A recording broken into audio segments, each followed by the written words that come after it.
What is up, guys? Welcome to Roll, Hustle, and Thrive.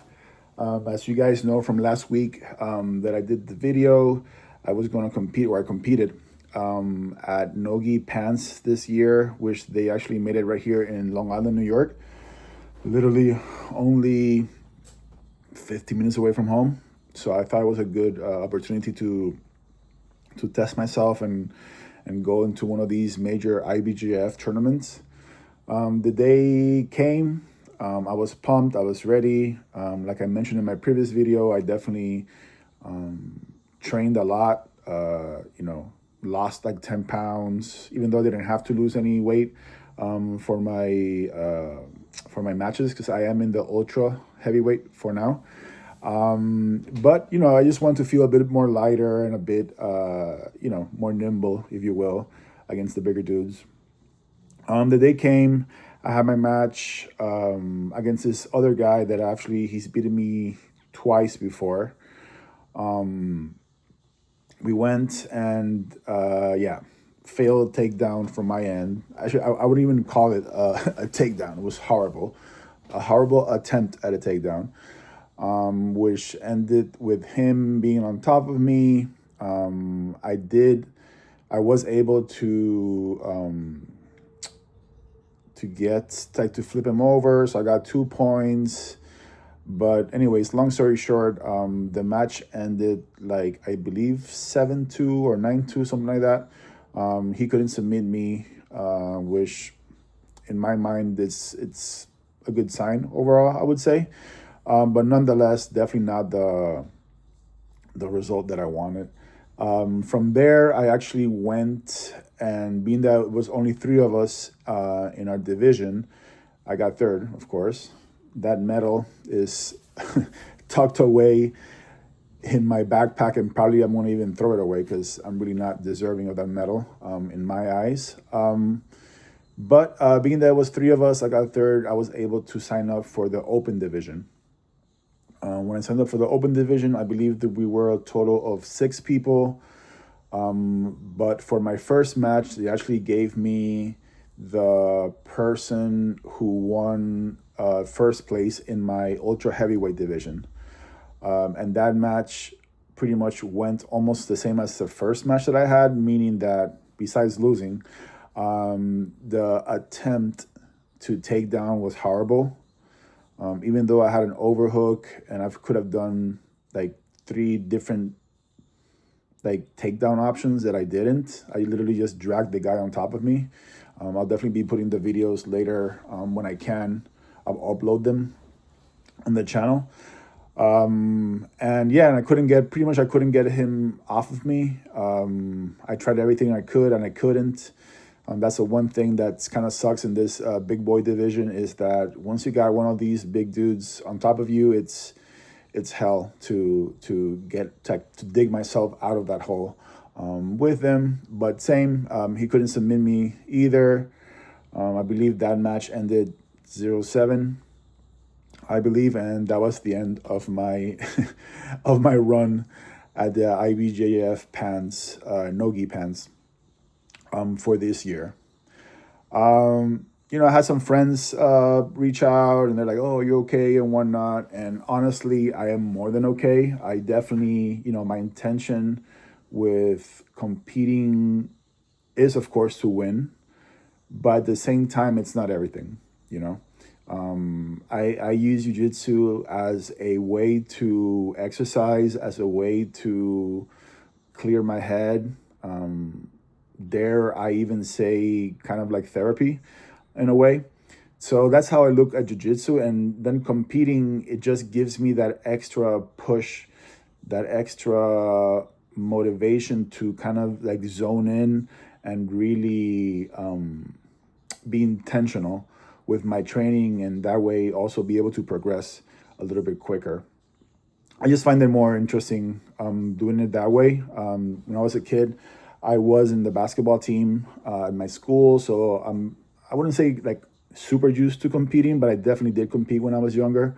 And doing so for jiu-jitsu kind of brings back a little bit that nostalgia of being able to compete. Plus, I also get to actually put into practice all my training and see where I'm at. So, you know, all things considered, I would say that, of course, it didn't go as it went, but I lost about 10 pounds of weight, which is amazing. I feel amazing as well, both physically and mentally. I didn't get submitted, which is good, I guess. It's a little win overall. And also, I was able to see some amazing black belt fights live and in person. You know, I'm always used to seeing these fights on Flow Grappling or on YouTube and whatnot.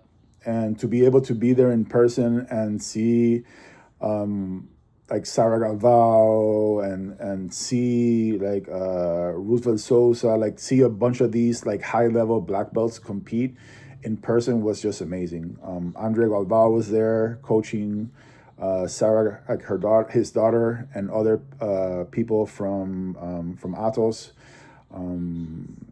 The people from Pedigo were there. A few people from AOJ were there as well. Honestly, it's just amazing. It's like a little jiu-jitsu Christmas for me, I would say, just to be able to see these people in person, just compete. And boy, I can tell you that it is something else to actually see these professionals go at it. Like, there are levels, and then there are levels within the levels, and and that's pretty much what I witnessed this weekend. Like, I saw the finals, a few of the black belt finals, and man, it's just a different level. You know how we all, like all of us in our gyms, we have like that top two or three people that they're like the top of the gym, that they're always like submitting everybody left and right. And we're like, oh my God, these guys are the best in the world. It's like, no, they're probably not. There are levels to this game, and it's just amazing to be able to see that play out in real time. It was pretty cool. Like, honestly, super grateful for this weekend, super grateful for the opportunity. I did leave, after a few days. I kind of was exploring what I should do for next year, because I got, I think, 2 stripes now as a blue belt. I don't know how much longer I'll have in blue, maybe like a year and a half. Who knows? But I do want to eventually win one of the major tournaments, one of the major IBJJF tournaments as a master's, of course, with my blue belt. So I actually decided to try and cut my weight down to 225. So that way I can pretty much then, whenever there is a competition, I would just have to cut about 8 pounds, give or take, and then be able to compete in the super heavyweight division, which I believe there's only a 10-pound, how would you say this, like range, I guess, difference. So either you are, what is it, 205 to 215, I believe. You guys can correct me if I'm wrong. But the thing is that I just feel that, all things being equal, it's a lot more fair, I guess, in a way. Because in ultra, like, I'm at about 240, 238. But for sure, one of the guys that I went against, he has to be like, I don't know, like 270, 280. And that's what happens in the ultra heavyweight division. Like, the weight fluctuation and the size fluctuations is just all over the place. Like, you don't know what you're gonna get. And I just, want to be able to control my environment a little bit more when it comes to competing overall. So that is a plan. I also need to lose more weight anyways. I mean, not that I need to, but it would be good, just because I did have this heart situation last year. So the more weight I can lose, the better. So that'll be my extra added motivation to be able to get to this new goal weight that I have. It's gonna be a challenge for sure, just because I have to really dial in the macros and the protein and all this calorie counting stuff. But nonetheless, I really do think that it's possible. And I also think that I will feel a lot better, even better than what I feel right now. So So yeah, that's the plan going forward. What else can I tell you guys? Um, yeah, there is a New York Open, the IBJJF New York Open happening next month. I probably will compete if somebody signs up in my division. As of right now, there's nobody in gi nor in no gi, and I'm not gonna pay, to just sign up and just have nobody or just have one person in my division, because I've done that before. Then what happens is that either nobody's there in my division, so like whatever, I get my money reimbursed. But then if there's only one person, I don't mind doing like a one and done fight. The problem is that sometimes people just don't show, and I definitely don't want to just pay money to get all hyped up, train, get there, and then them not show up. Like, yes, I get the points and I get all that good stuff, but I don't really care about that too much, to be honest with you. I just want the reps in competing, especially that I do want to win one of the majors next year. So I just want to compete. Not too often, but definitely a bit more often, and also do so in a way where I don't really like, I'm not worried to lose or to win. I'm just more focused on just going for things and trying things out and fixing my game, especially my stand-up game, like the hand fighting. I definitely have to I have to do a big update in that, particularly on that.